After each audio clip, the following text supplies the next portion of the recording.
Bonjour et bienvenue. Aujourd'hui, on va se pencher sur une question. Je pense qu'on se l'est tous posée à un moment ou un autre. Au moins une fois? Comment est-ce qu'on trouve un travail qu'on aime vraiment? Et pour nous éclairer, on a le livre de Cal Newport, So Good They Can't Ignore You, qui, on peut le dire, démolit l'un des conseils de carrière les plus connus au monde. Oui, le fameux «suivez votre passion». C'est un conseil qui sonne bien, c'est inspirant, on l'entend partout, dans les discours de remise de diplôme, dans les biographies. Partout. Sauf que, d'après Newport, non seulement ce conseil est souvent inefficace, mais il peut être carrément totrique. Il soutient que c'est une source majeure d'anxiété et de changement de carrière à répétition. C'est une sacrée accusation. Alors, si on nous a menti depuis le début, quelle est l'alternative? C'est ce qu'on va essayer de décortiquer. Et c'est un changement total de perspective. L'idée, ce n'est plus de se demander ce qu'un travail peut nous apporter. Mais plutôt ce que nous, on peut apporter au monde. Exactement. Alors, commençons par le commencement. Pourquoi est-ce que suivez votre passion est un si mauvais conseil? L'auteur appelle ça l'hypothèse de la passion. L'idée qu'on aurait tous une passion cachée en nous et que le bonheur, ce serait juste de trouver le job qui coche la bonne case. Ça a l'air si simple pourtant. C'est séduisant, parce que c'est un peu comme une chasse au trésor. Mais Newport dit que c'est un mythe, et pour le prouver, il raconte une histoire assez brutale. Celle de Thomas. Thomas, qui est convaincu que sa passion, c'est le bouddhisme zen. C'est ça. Après des études de philo, il est persuadé que c'est la clé du bonheur. Alors il fait ce qu'on lui a dit de faire, il suit sa passion. À fond. C'est-à-dire qu'il ne se contente pas de lire quelques livres sur le sujet. Ah non, pas du tout. Il part vivre dans un monastère zen réputé, isolé dans les montagnes. Il y reste 2 ans. Il médite des heures par jour, il étudie, il résout même des énigmes zen complexes, les koans, bref, il va jusqu'au bout du truc. Et j'imagine que l'histoire ne se termine pas par «et il vécut heureux pour toujours». Pas vraiment, non. Le moment de vérité est presque tragique. Un après-midi, il a une révélation, mais pas celle qu'il attendait. Il réalise qu'après 2 ans d'efforts acharnés, il est exactement la même personne, Oh là là. avec les mêmes névroses, les mêmes angoisses. La passion n'a pas été un remède magique. Ça a juste déplacé ses problèmes dans un autre décor. C'est terrible comme histoire. On fait tout bien, on suit le guide et on finit au point de départ. Mais on pourrait se dire, bon, c'est un cas isolé. Sauf que le livre s'attaque à l'icône ultime de la carrière passion, Steve Jobs. Et c'est là que ça devient fascinant. Newport a fait un vrai travail d'historien. Il est allé voir qui était le jeune Steve Jobs avant Apple. Et le portrait est très différent de la légende. C'est-à-dire, Le jeune Jobs, c'était un chercheur spirituel un peu paumé. Il a voyagé en Inde, il a vécu dans les communautés. Il était surtout intéressé par le mysticisme et, disons-le, par des combines pour gagner de l'argent facilement. donc aucune passion dévorante pour l'informatique ou les circuits imprimés. Zéro. Rien du tout. Apple Computer, à ses tout débuts, c'était juste un petit projet opportuniste avec Wozniak. Une combine, quoi. Voilà, une combine à petite échelle, ce sont les mots de Jobs. L'idée, c'était de vendre quelques cartes mères à des amateurs d'électronique du coin. La passion pour le design, pour le produit, tout ça est venu bien, bien plus tard. C'est le succès et la maîtrise qui ont créé la passion. Elle n'était pas là au départ. D'accord. Donc l'idée de la passion comme point de départ, c'est un mythe. Mais ça laisse un vide. Si on ne cherche pas ce qu'on aime, on est censé choisir un job au hasard et serrer les dents. C'est un peu déprimant, non? C'est la question logique, oui. Et c'est là qu'il introduit son concept clé. Il oppose la mentalité de la passion à la mentalité de l'artisan. Quelle est la différence? Elle est fondamentale. La mentalité de la passion, elle demande: qu'est-ce que ce travail peut m'offrir? Est-ce qu'il me rend heureuse? Le focus est sur soi.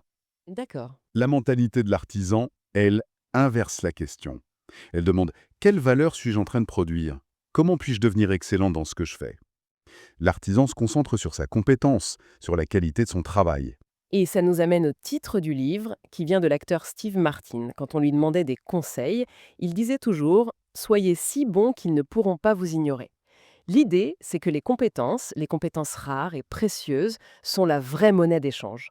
Newport appelle ça le capital professionnel. Exactement. Ce capital, c'est votre expertise, votre réputation. Plus vous en avez, plus vous avez de pouvoir pour négocier les trucs qui rendent un travail génial. L'autonomie, l'impact, La créativité. tout à fait. Et le livre illustre ça parfaitement avec la comparaison entre deux cadres en marketing, Lisa et Joe. Oui, cette histoire est très parlante. Ils sont tous les deux insatisfaits de leur job. Lisa, elle, a une mentalité de passion. Elle décide que sa vocation, c'est le yoga. Alors elle plaque tout, fait une formation rapide et ouvre son studio. Attends, mais on ne peut pas lui reprocher son courage. La société adore ce genre d'histoire. Les gens qui osent tout quitter pour leurs rêves. Le livre la présente vraiment comme un contre-exemple. Il ne critique pas son courage, il critique sa stratégie. Le problème de Lisa, ce n'est pas le manque de courage, c'est le manque de capital. Ah d'accord. Elle entre dans un domaine hyper compétitif avec presque aucune compétence rare. Résultat, son studio ne marche pas et elle se retrouve en grande difficulté financière. Son courage n'a pas suffi. Et Joe, c'est l'opposé. Complètement. Lui, c'est l'artisan. Il est tout aussi insatisfait, mais au lieu de fuir, il décide de devenir exceptionnel dans son domaine. Il se spécialise dans la création de logos. Pendant des années, il bosse d'arrache-pied. Il accumule les projets, il se forge une réputation en béton. Il amasse un capital professionnel énorme en fait. Exactement. Et c'est ce capital qu'il va utiliser pour changer sa vie. Il ne fait pas un grand saut dans le vide. Non, il s'en sert pour négocier, pas à pas, plus de contrôle. D'abord dans son agence, puis en fondant sa propre boîte. Et à la fin, ce capital lui permet de s'acheter une ferme de 100 acres et de ne bosser que sur les projets qu'il veut de chez lui. La conclusion est claire, hein. C'est le capital qui a payé pour sa carrière de rêve, pas juste un coup de tête courageux. C'est ça. Donc, une fois qu'on a ce capital professionnel, qu'on est devenu bon, qu'est-ce qu'on en fait? Joe l'a utilisé pour avoir plus de contrôle. C'est ça le premier objectif. C'est le premier et peut-être le plus important. Newport appelle le contrôle l'élixir de rêve professionnel. Toutes les études sur le sujet le montrent. Avoir le contrôle sur ce qu'on fait et comment on le fait, c'est un des plus gros facteurs de bonheur au travail. L'exemple de l'agriculteur bio, Ryan Voiland, est parfait pour illustrer ça. On fantasme sur sa vie, le retour à la terre, mais le livre dit bien que ce qui est enviable chez lui, ce n'est pas de se lever à 4 heures du matin pour désherber. Non, clairement pas. Le travail est incroyablement dur. Ce qui est enviable, c'est son autonomie totale. Il est son propre patron.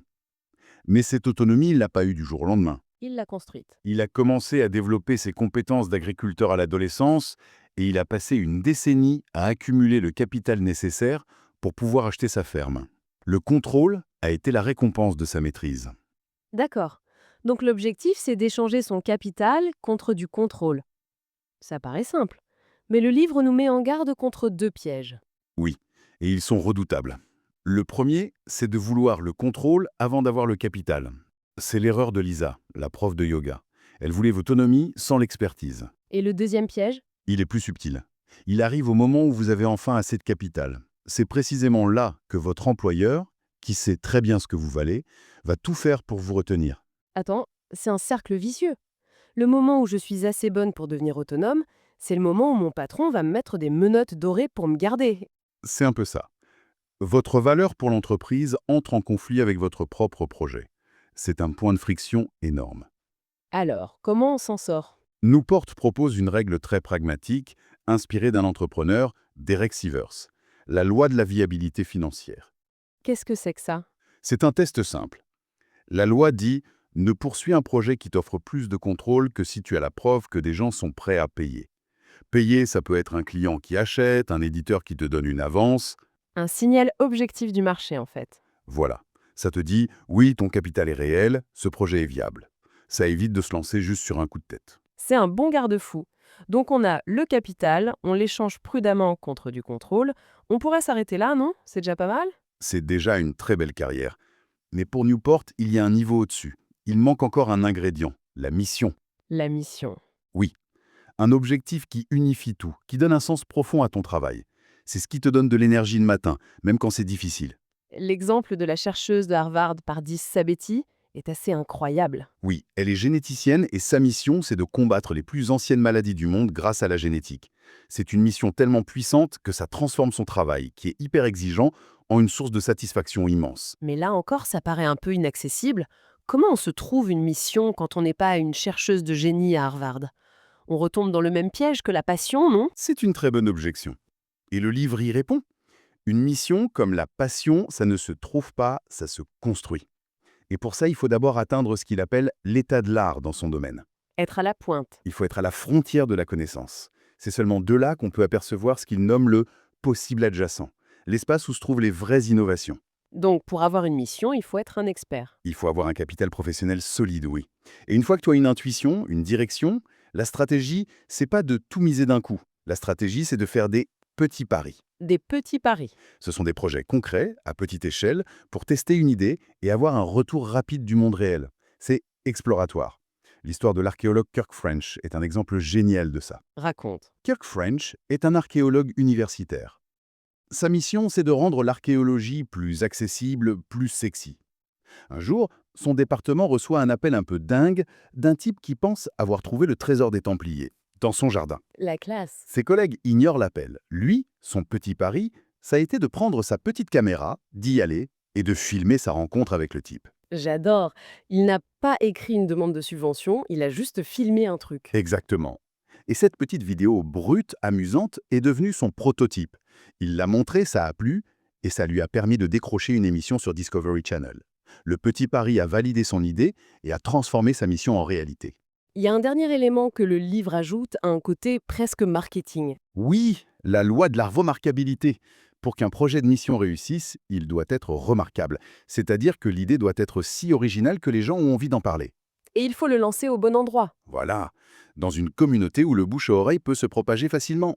Si on résume, le message du livre est un renversement complet. On ne commence pas par se regarder le nombril pour trouver sa passion. Non, on commence par le travail, par le labeur, pour construire sa compétence. Le chemin est inversé. On se concentre sur le fait de devenir si bon qu'on ne peut pas être ignoré. Et ce capital professionnel, c'est la clé qui ouvre les portes, une par une. D'abord le contrôle, puis la créativité, l'impact et enfin la possibilité de bâtir une mission qui donne un sens à tout ça. La passion n'est pas le point de départ, c'est la récompense à l'arrivée. C'est exactement ça. Ce qui nous laisse avec une dernière pensée, une question qui, je crois, résume bien tout ça. Et si la question la plus importante n'était pas quel est le bon travail pour moi, ça, mais plutôt comment puis-je devenir si bonne dans ce que je fais que je peux transformer presque n'importe quel travail en un travail que j'aime.